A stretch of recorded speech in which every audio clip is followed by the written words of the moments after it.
Hello my dear friends, welcome to my channel. I'm back with a new lesson. In this video we're gonna learn about anticholinergic drugs. Anticholinergic agents block the actions of cholinergic drugs, so-called cholinergic blockers. These are classified into antimuscarinic drugs and antinicotinic drugs. The drugs which block muscarinic receptor mediated actions of acetylcholine are called antimuscarinic drugs, and which block the nicotinic mediated actions are called antinicotinic drugs. Antinicotinic drugs are of two types, which block the NR receptors are called neuromuscular blockers, and which block NM receptors are called ganglionic blockers. This is the classification of antimuscarinic drugs. They are classified into natural, semi-synthetic and synthetic compounds. Natural alkaloids include atropine and hyoscine. About synthetic derivatives and semi-synthetic drugs, we'll learn in the later slides. The mechanism of action is acetylcholine acts as an agonist and atropine is an antagonist to the muscarinic receptors. So the actions of atropine are: atropine is non-selective. It blocks all subtypes of muscarinic receptors. So it has actions in all central and peripheral systems. So let's see the actions in the CNS. Atropine depresses the vestibular excitation and has anti-motion sickness property. It also suppresses the tremor and rigidity of Parkinsonism by blocking cholinergic overactivity in the basal ganglia. And the actions in the CVS on heart is: the most prominent effect of atropine is tachycardia. It is due to blockade of M2 receptors. And at low doses, it causes bradycardia due to blockade of presynaptic M1 receptors on vagal nerve ending. And on the GIT, gastrointestinal tract, all visceral smooth muscles that receive parasympathetic motor innervation are relaxed by atropine due to M3 blockade, so that the tone and amplitude of contraction of smooth muscles and intestine are reduced, so that the passage of chyme is slowed and constipation may occur, and also spasms are also relieved by atropine.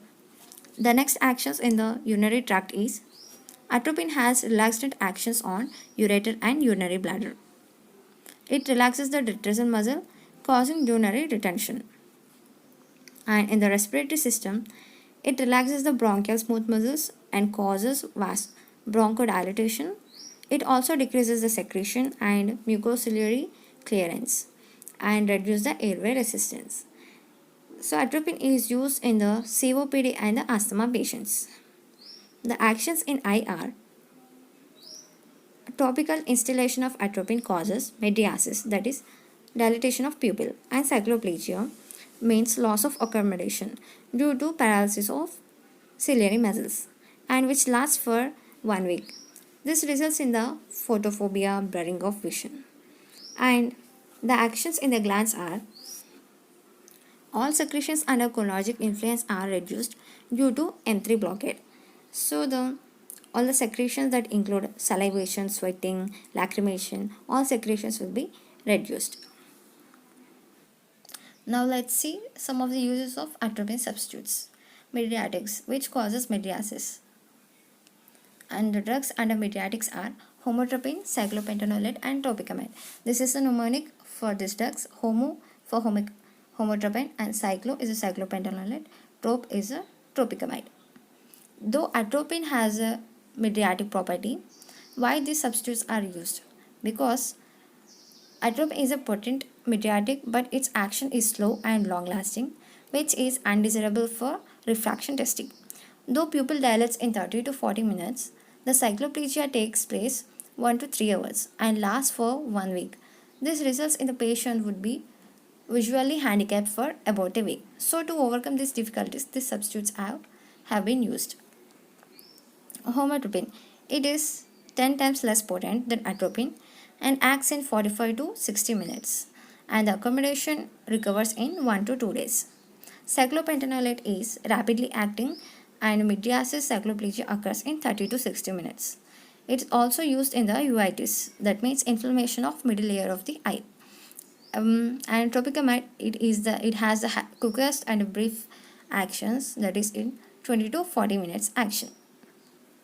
Moving on to next, vasoselective. Vasoselective action means it relaxes the smooth muscle. Majorly, these drugs act on the urinary bladder. There is a mnemonic OFT, O for oxybutynin, and F for flavoxate, and T is for tolterodine.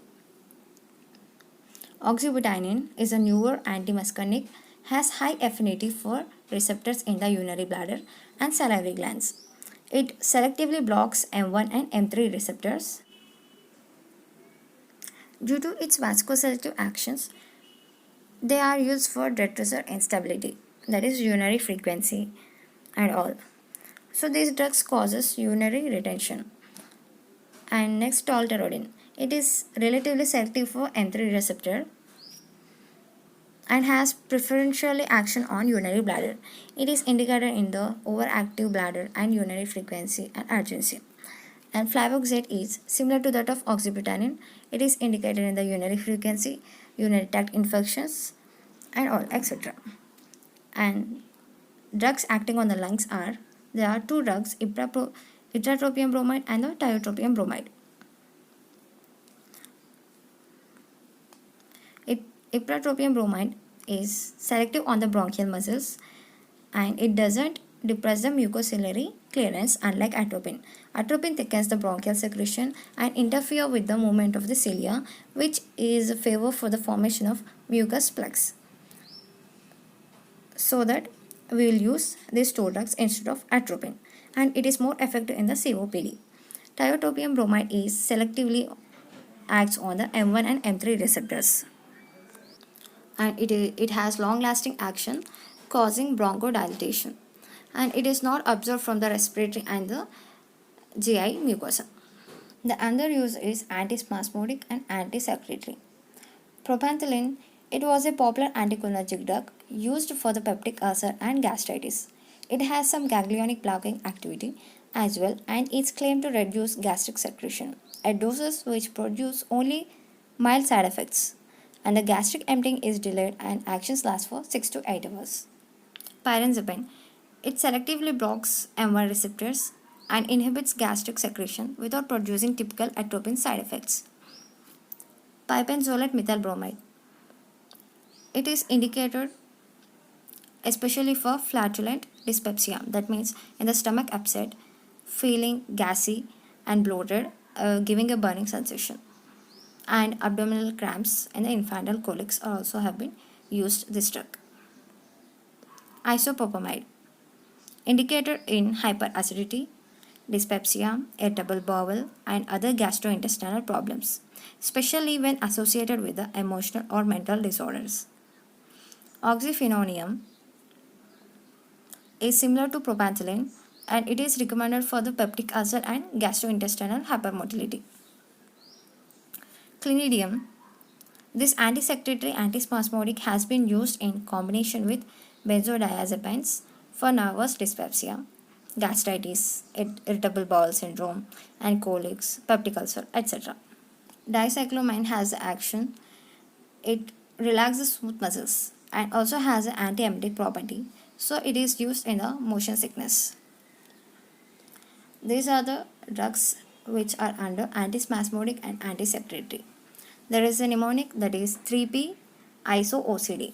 3P are this propanthyline, pyrazine, and pipenzolate methyl bromide, which starts with the letter P, and iso is isopropamide.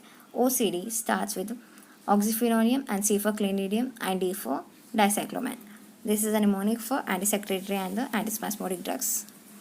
Moving on to anti-Parkinsonian drugs, they are benzhexol, procyclidine, and biparidine. These are the three drugs used for the Parkinsonism. Moving on to adverse side effects, if the dosage is excessed, and what are the changes symptoms occurs. In the GID, there will be a dryness of mouth and difficulty in the swallowing, and constipation may occur. In eye, there will be a photophobia, blurring of vision, etc. In urinary tract, there is a difficulty in micturition and urinary retention. In CVS, there will be increase in the heart rate, that is tachycardia. And the central nervous system, excitement, hallucinations are common. In acute belladonna, the symptoms are hyperpyrexia, increase in the temperature, dry skin, photophobia, blurring of vision. And in the severe poisoning, There may be respiratory depression, cardiovascular collapse, and the convulsions, and may also coma. The treatment for this belladonna poisoning is hospitalization immediately, gastric lavage if required. Diazepam had to be given to control the convulsions, that means spasms, uncontrollable movement, and all. And antidote for this severe poisoning is physostigmine. It is a cholinergic drug and which counteracts both peripheral and central effects of the poisoning. This is all about the anti-muscarinic drugs, and about anti-nicotinic drugs we'll see in the next video. Like, share and subscribe to my channel to get more videos. Thank you.